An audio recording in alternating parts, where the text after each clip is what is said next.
वो लम्हा वाकई अजीब रूहानी कैफियत लेकर आया जब लता मंगेशकर और मोहम्मद रफ़ी की आवाज़ में वो नात महफिल में गूंजी और हर सुनने वाला अदब से सिर झुकाकर खामोशी के साथ इस मुबारक कलाम को सुनने लगा।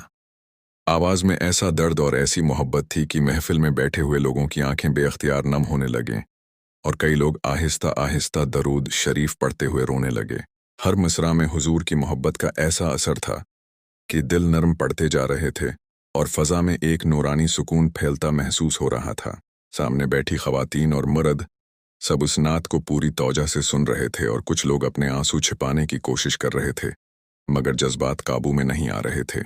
जैसे जैसे नात आगे बढ़ती गई वैसे वैसे महफिल की फ़ज़ा और भी ज़्यादा रक़्क़त आमेज़ होती चली गई और कई हाथ दुआ के लिए उठने लगे। ये सिर्फ एक नात नहीं लग रही थी, बल्कि ऐसा महसूस हो रहा था जैसे दिलों की गहराइयों से निकलने वाली मोहब्बत आवाज़ बनकर फ़ज़ा में फैल रही हो। इसीलिए उस महफिल में बैठे बहुत से लोगों ने बाद में कहा कि ये वो नात थी जिसने वाकई दिलों को हिलाकर रख दिया। इस महफिल में एक अजीब सा सुकून और रूहानी माहौल था जिसमें हर शख्स अपने दिल की कैफियत को महसूस कर रहा था। लता मंगेशकर की नर्म और सरीली आवाज़ जब मोहम्मद रफ़ीक की दर्द भरी अदायगी के साथ मिली तो ऐसा लगा जैसे दो दिल एक ही मोहब्बत का पैगाम सुना रहे हों। कलाम के अल्फाज सादा थे, मगर उनमें इतनी तासीर थी कि सुनने वालों के दिल बार बार मदीना की याद में डूबते जा रहे थे। महफिल में बैठे बुजुर्ग खामोशी से आंखें बंद किए हुए थे और नौजवान भी उस कलाम की तासीर में गुम दिखाई दे रहे थे। किसी के होंठों पर दुरूद था तो किसी के हाथ दुआ के लिए उठे हुए थे और फ़ज़ा में अजब सी पाकीज़गी महसूस हो रही थी। नात के हर मिसरा के साथ लोगों के दिल मज़ीद नर्म होते जा रहे थे और आंसू थमने का नाम नहीं ले रहे थे। ये वो लम्हा था जिसमें ज़बानें खामोश थीं, मगर दिल हुजूर की मोहब्बत में बोल रहे थे। जब नात का अगला हिस्सा शुरू हुआ तो महफिल में बैठे लोगों की तौजा और भी बढ़ गई और सब हुमा तनगोश होकर सुनने लगे। मोहम्मद रफ़ीक की आवाज़ में ऐसा दर्द था कि हर लफ्ज़ दिल के अंदर उतरता हुआ महसूस होता था। लता मंगेशकर की आवाज़ इस दर्द को और भी खूबसूरती से पेश कर रही थी, जिससे नात की तासीर कई गुना बढ़ गई। महफिल के कोने कोने में बैठे लोग एक दूसरे की तरफ देखे बगैर सिर्फ इस कलाम में डूबे हुए थे।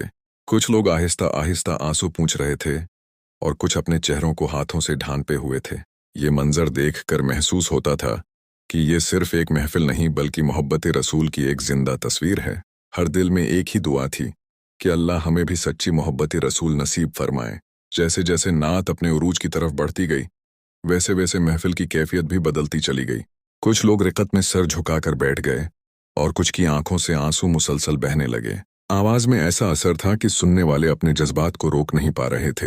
हर मिसरा के बाद एक लम्हे की खामोशी छा जाती थी, जैसे लोग उस कलाम को अपने दिल में महसूस कर रहे हों। फ़ज़ा में दरूद शरीफ की आहिस्ता आहिस्ता गूंज सुनाई दे रही थी, जो माहौल को और भी नूरानी बना रही थी। ये मंजर देखकर हर शख्स के दिल में अदब और मोहब्बत का एहसास बढ़ता जा रहा था। ऐसा लग रहा था जैसे उस नात ने सबके दिलों को एक ही धड़कन में जोड़ दिया हो।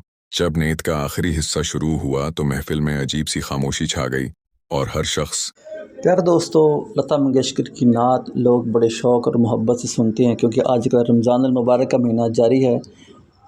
तो आजकल बहुत ज़्यादा लता की नातें लोग सुन रहे हैं। पाकिस्तान, बांग्लादेश, इंडिया और एशिया में लता और मोहम्मद रफ़ी की नातें बड़े लोग शौक़ सुनते हैं और आज भी उनको दुआएं देते हैं, क्योंकि मोहम्मद रफ़ी क्योंकि मुसलमान हैं तो उन्होंने काफ़ी तादाद में नातें पढ़ी और अल्लाह ताला की हम्द भी बयान की है। और मोहम्मद रफ़ी को दुनिया जानती है और वो सुपरस्टार माने जाते हैं इंडिया में, और लोग आज भी उनके दीवाने और उनके फ़ैन हैं।